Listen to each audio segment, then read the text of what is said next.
بسم اللہ الرحمن الرحیم۔ السلام علیکم ورحمۃ اللہ وبرکاتہ۔ الحمدللہ ایک نئی ویڈیو کے ساتھ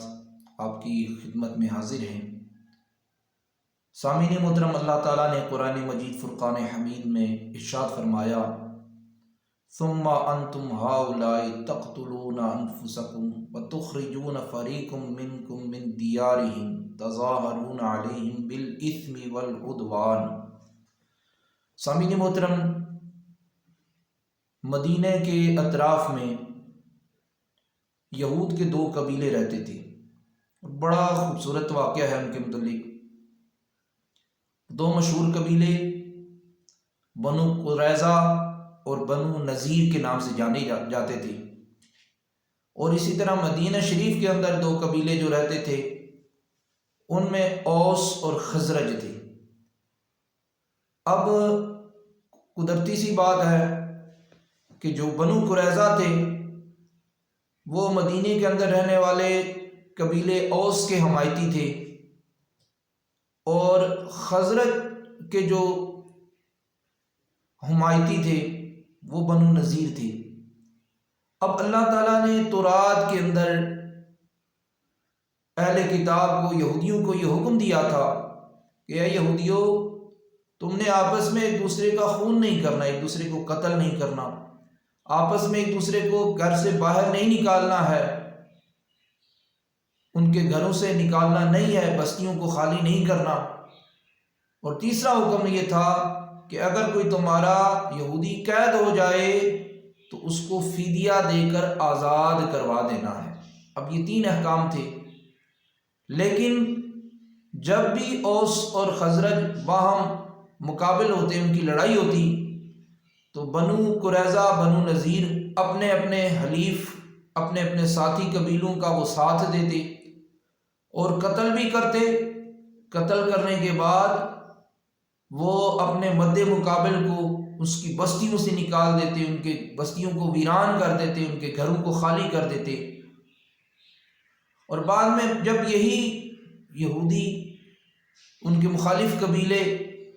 اور ان کے حلیف قبیلے جب قیدی بن کر آتے تو یہی بنو قریظہ بنو نذیر اپنے اپنے حلیف قبیلے میں سے جو افراد ہیں ان کو فدیہ دے کر، پیسے دے کر، رقم دے کر آزاد کروا لیتے۔ مسلمانوں کو ان کے اس طرز عمل پر بڑی حیرت ہوتی کہ بھئی تم یہ کیا کرتے ہو کہ پہلے خود ہی ان کو قتل کرتے ہو، خود ہی ان کو بستیوں سے نکالتے ہو، اور بعد میں خود ہی ان کا تم فدیہ بھی دے کر ان کو آزاد کروا دیتے ہو۔ تو وہ کہتے کہ ہماری کتاب تورات کے اندر قیدی کو آزاد کرانے کی بڑی فضیلت ہے، تو ہم اس لیے قیدیوں کو آزاد کرواتے ہیں کہ ہماری تورات کے اندر یہ حکم ہے۔ تو مسلمان کہتے تمہاری تورات میں اگر یہ حکم ہے قیدیوں کو فدیہ دے کر آزاد کیا جائے، تو تمہاری ہی تورات یہ بھی کہتی ہے کہ قتل ناحق نہ کیا جائے۔ تو کیا بات ہے، تم دو احکام جو ہیں کہ قتل بھی کر دیتے ہو، ان کو ان کی بستیوں سے نکال دیتے ہو، کہا ان چیزوں سے بھی تو تمہیں تورات نے منع کیا ہے، ان دو احکام پر تم عمل نہیں کرتے، تیسرے حکم پر عمل کرتے ہو۔ تو سامعین محترم، پھر وہ کہتے کہ ہم جنگ کے دوران حالات اور ہوتے ہیں، جنگ کے دوران ہم کسی کی رعایت نہیں کرتے۔ سامعین محترم، معلوم یہ ہوا کہ یہود کی بڑی پرانی فطرت ہے کہ جب یہ جنگ کرتے ہیں، کسی کے ساتھ لڑائی کرتے ہیں، تو انہیں کوئی احساس نہیں ہوتا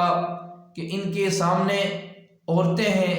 ان کے سامنے معصوم بچے ہیں، ان کے سامنے بزرگ شہری ہیں، ان کے سامنے مریض ہیں، ان کے سامنے اس طرح کے لوگ ہیں جو مجبور ہیں، جو خانہ بدوش ہیں، جو اپنے گھروں کو چھوڑ کر، جن کے گھروں کو تباہ برباد کر دیا گیا۔ آج ہم غزہ کے اندر، فلسطین کے اندر جب صورتحال دیکھتے ہیں، اور آئے دن ہمیں خبر ملتی ہے کہ اتنے بچوں کی شہادت ہو گئی، اتنی عورتیں شہید کر دی گئیں، اتنے بزرگوں کو فلاں اسپتال کے اوپر جو ہے وہ یہودیوں نے، اسرائیل نے حملہ کیا اور وہاں پر اتنے جو ہے لوگ شہید ہو گئے، تو ہمیں حیرت تو ہوتی تھی، لیکن جب اللہ کا قرآن پڑھا تو سمجھ آ گئی کہ واقعی یہ یہودی ایسی شاطر قوم ہے کہ جو اللہ کے بعض احکام کو مانتے ہیں، بعض کا انکار کرتے ہیں۔ سامعین محترم،